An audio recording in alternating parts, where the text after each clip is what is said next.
Gratitude. നന്ദി. നന്ദി പറയാൻ പഠിക്കുക. നന്ദി പ്രാക്ടീസ് ചെയ്യുക.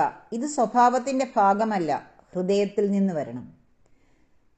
നന്ദിയുണ്ടെങ്കിൽ നന്ദിയോടെ പെരുമാറുവാനും ആളുകൾക്ക് സാധിക്കും.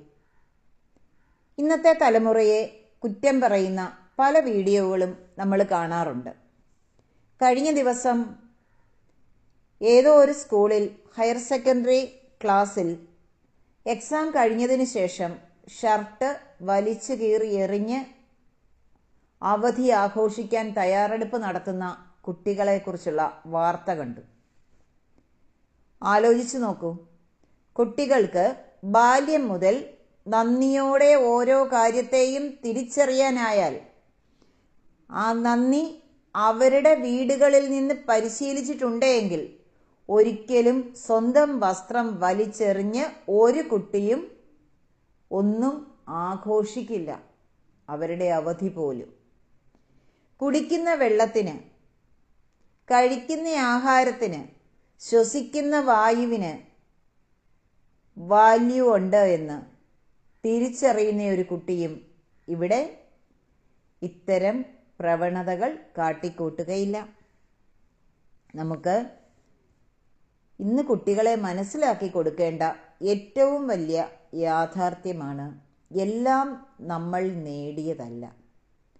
ചിലർ പറയുമായിരിക്കും, ഞാൻ ഇത്ര ലക്ഷം രൂപ നേടി, ഇത്ര കോടികൾ നേടി, ഇതൊക്കെ എൻ്റെ അധ്വാനത്തിൻ്റെ ഫലമാണെന്ന്. പക്ഷേ ഒരിക്കലും ശൈശവത്തിലോ ബാല്യത്തിലോ കൗമാരത്തിലോ ഉള്ള ഒരാൾക്ക് ഇത് പറയാൻ അല്പം ബുദ്ധിമുട്ടേണ്ടി വരും. അതെ, നമ്മൾ ഇന്ന് അനുഭവിക്കുന്ന ജീവിതം നമ്മൾ സ്വന്തമായി ഉണ്ടാക്കിയതാണോ? ആലോചിച്ചു നോക്കൂ. നമ്മുടെ ശരീരം അതേതായാലും നമ്മൾ സ്വന്തമായിട്ടുണ്ടാക്കിയതല്ല. നമ്മളുടെ അവസരങ്ങൾ, നമ്മുടെ മറ്റ് സൗകര്യങ്ങൾ, ഇവയെല്ലാം ചേർന്നതാണ് നമ്മുടെ ജീവിതം. നമ്മൾ ഏൺ ചെയ്യാൻ തുടങ്ങുന്നത് സാധാരണയായി 18 വയസ്സിന് ശേഷമാണ്, ചിലർ അതിന് ശേഷവും. പക്ഷേ അതിനു മുൻപുണ്ടായിരുന്ന വർഷങ്ങൾ, ശൈശവത്തിലും ബാല്യത്തിലും നമുക്ക് സ്വന്തമായി ഒന്നും ചെയ്യാൻ കഴിയാതിരുന്ന സമയമായിരുന്നു. വിശന്നാൽ ആരാണ് ഭക്ഷണം തന്നത്? അസുഖം വന്നാൽ ആരാണ് ഉറങ്ങാതെ കാത്തിരുന്നത്? നമ്മൾ വീണപ്പോൾ ആരാണ് നമ്മളെ ഉയർത്തിയത്? അച്ഛനും അമ്മയും. അപ്പോൾ ചിലർ പറയുമായിരിക്കും, വളരെ മോശപ്പെട്ട അനുഭവമാണ് എനിക്ക് കിട്ടിയത്, അച്ഛൻ അങ്ങനെ ചെയ്തു തന്നില്ല, അമ്മ ഇങ്ങനെ ചെയ്തു തന്നില്ല, അവർ തെറ്റായിരുന്നു പഠിപ്പിച്ചത്. അവരും മനുഷ്യരാണ്. അവർ പെർഫെക്റ്റ് ആയിരുന്നോ എന്ന് ചിന്തിക്കേണ്ട കാര്യമില്ല. അവർക്ക് തെറ്റുകൾ ഉണ്ടായേക്കാം. പക്ഷേ നമ്മൾ ഈ ഭൂമിയിൽ ഉണ്ടാവാൻ കാരണം അവർ തന്നെയാണ്. നമ്മുടെ ആദ്യത്തെ ശ്വാസം, നമ്മുടെ ആദ്യത്തെ ചിരി, നമ്മുടെ ആദ്യത്തെ വാക്ക്, ഇതെല്ലാം അവരുടെ ലോകമായിരുന്നു. ഒരു നിമിഷം ചിന്തിക്കൂ. ഈ ശരീരം നമ്മൾ തന്നെയാണോ ഡിസൈൻ ചെയ്തെടുത്തത്? ഈ ഹൃദയം, ഈ കണ്ണുകൾ, ഈ ജീവൻ, ഇവയെല്ലാം ഒരു ഗിഫ്റ്റല്ലേ? നമ്മുടെ ജീനുകൾ, നമ്മുടെ എക്സിസ്റ്റൻസ്, ഇതെല്ലാം.